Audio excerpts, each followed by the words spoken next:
Number one అంటారు. అసలైన number one Guru Kashi university.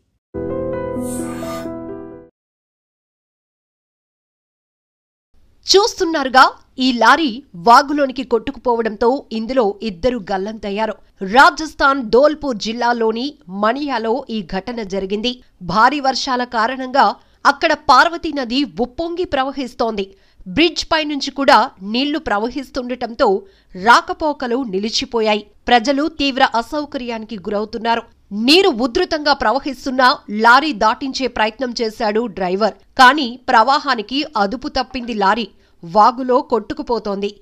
Driver సురక్షితంగా బయటపడగా లారీలో మరో ఇద్దరు వ్యక్తులు చిక్కుకుపోయారు. సమాచారం అందుకున్నటువంటి పోలీసులు గాలింపు చర్యలు కొనసాగిస్తున్నారు. దీంతో వాగులో లారీ కొట్టుకుపోతున్న దృశ్యాలు ఇప్పుడు సోషల్ మీడియాలో వైరల్ గా మారాయి. ఇప్పటికే అకాల వర్షాలు, భారీ వర్షాలు నమోదవుతూ ఉండటంతో చాలా చోట్ల నీటి ప్రమాదాలు జరుగుతున్నాయి. ఏకంగా నీటి ప్రవాహ ఉధృతికి వాహనాలు కూడా కొట్టుకుపోతున్నాయి. మొన్న జమ్మూ కాశ్మీర్లో ఓ బస్సు అదుపు తప్పి నదిలోనికి దూసుకుపోయింది. కేవలం అక్కడ కురుస్తున్న భారీ వర్షాల వల్ల వాహనాలు అదుపు తప్పుతూ ఉండటమే ఈ ప్రమాదాలకు ప్రధాన కారణంగా తెలుస్తోంది. అయితే గత కొద్ది రోజులుగా దేశవ్యాప్తంగా అనేక రాష్ట్రాల్లో, అనేక ప్రాంతాల్లో కురుస్తున్న భారీ వర్షాల వల్ల జనజీవనం స్తంభించిపోయింది. ప్రజల రాకపోకలకు తీవ్ర అంతరాయం కలుగుతోంది. అయినప్పటికీ అత్యవసర పరిస్థితులే కాకుండా రోజువారీ జరగవలసిన ప్రయాణాల కారణంగా కూడా ఇలా ప్రమాదాల బారిన పడుతున్నారు ప్రజలు. ముఖ్యంగా భారీ వాహనాల్లో ప్రయాణించేవారు, ఆ డ్రైవర్లు వాగులను దాటించేద్దామనుకుంటున్నారు. కానీ అదుపు తప్పి ఇలా వాగుల్లో, నదుల్లో చిక్కుకుపోతున్నాయి భారీ వాహనాలు. వాటితో పాటు అందులో ప్రయాణిస్తున్న వారి ప్రాణాలు కూడా అగమ్యగోచరంగా మారుతున్నాయి. పోలీసులు హుటాహుటిన అక్కడికి చేరుకుని స్థానిక గజ ఈతగాళ్లతో పాటు అక్కడ ముమ్మర గాలింపు చర్యలు కొనసాగించి ఇలా నదిలోనికి, వాగుల్లోనికి దూసుకుపోతున్నటువంటి వాహనాల్లో చిక్కుకున్న వారిని సురక్షితంగా బయటకు తీసేందుకు సకల ప్రయత్నాలు చేస్తున్నారు. ఆ తర్వాత భారీ క్రేన్ల సాయంతో నీటి ప్రవాహంలో కొట్టుకుపోతున్న వాహనాలను బయటకు తీసే ప్రయత్నాలు కూడా జరుగుతున్నాయి. ఏది ఏమైనా భారీ వర్షాలు, వరద ఉధృతుల కారణంగా అనేక ప్రమాదాలు జరుగుతుండటం, క్షణాల్లో సోషల్ మీడియాలో ఆ వీడియోలు వైరల్ అవుతూ ఉండటం ఒక రకంగా తీవ్ర భయాందోళనకు గురవుతున్న పరిస్థితులు.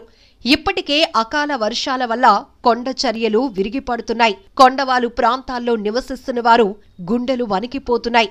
ప్రాణాలు అరచేతిలో పెట్టుకుని జీవించాల్సిన పరిస్థితి. వారు వేరే చోటికి వెళ్లలేక అక్కడ ఉండలేనటువంటి పరిస్థితులు కూడా. అయితే ఇప్పటికే భారీ వర్షాలు, వరదల నేపథ్యంలో అధికారులు ఎప్పటికప్పుడు ప్రజలను అప్రమత్తం చేస్తూనే ఉన్నారు.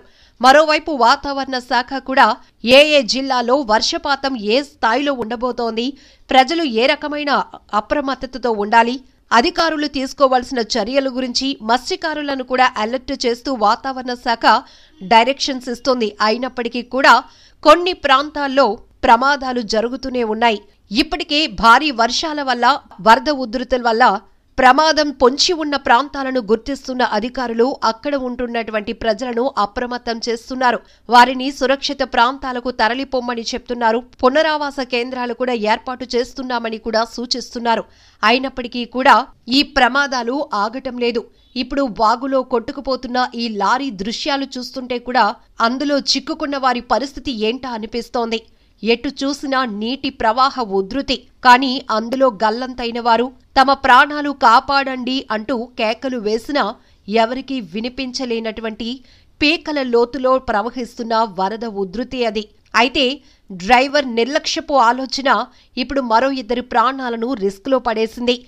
నీటి ప్రవాహాన్ని ఎలాగైనా దాటించేయాలనే ఉద్దేశంతో లారీని ముందుకు పోనిచ్చాడు. కానీ అక్కడ అదుపు తప్పి లారీ వాగులోనికి కొట్టుకుపోతోంది. పోలీసులు అక్కడికి చేరుకుని గాలింపు చర్యలు కొనసాగిస్తున్నారు. వారిని బయటకు తీసే ప్రయత్నాలైతే ముమ్మరంగా కొనసాగుతున్నాయి. ఏది ఏమైనా ప్రకృతి వైపరీత్యాల వల్ల కలుగుతున్న ఇలాంటి ప్రమాదాల పట్ల ఎప్పటికప్పుడు అప్రమత్తంగా ఉండాల్సిన అవసరం చాలానే ఉంది. ఇతర దేశాల్లో ఎంత తీవ్ర నష్టం కలుగుతోందో, ప్రాణ నష్టంతో పాటు ఆస్తి నష్టం కూడా భారీ స్థాయిలో జరుగుతోంది. మన దేశంలో కూడా అనేక ప్రాంతాల్లో అకాల వర్షాల వల్ల తీవ్రని నష్టం జరుగుతోంది. పంట నేట మునగటంతో రైతన్నలు గగ్గోలు పెడుతున్నారు. మరొక వైపు నీటి ప్రవాహాల వల్ల జరుగుతున్న ప్రమాదాలతో ప్రజలు ప్రాణాలు కూడా పోగొట్టుకుంటున్నారు. నిజంగా ప్రస్తుతం ఉన్నటువంటి సమాజం దేనికి ప్రయారిటీ ఇస్తుంది? ఆర్థిక సంబంధాల చుట్టూ మాత్రమే తిరుగుతోంది. మళ్ళీ ఎన్నికలంగానే చాలా విరక్తి కలుగుతాను. మంచి అనిపిస్తుంది కదా, లేడీస్ కూడా ఛాలెంజింగ్ జాబ్స్ చేసినప్పుడు చాలా బాగుంటది. ట్రాఫిక్ అసిస్టెంట్స్ గా నియమించిన ట్రాన్స్జెండర్స్ అందరితో సాల్యూట్ చేయించుకుంటున్నారు. ఫుడ్ డెలివరీ ఇవ్వటానికి వెళ్ళినటువంటి డెలివరీ బాయ్ అనిల్ పై కళ్ళ ముందు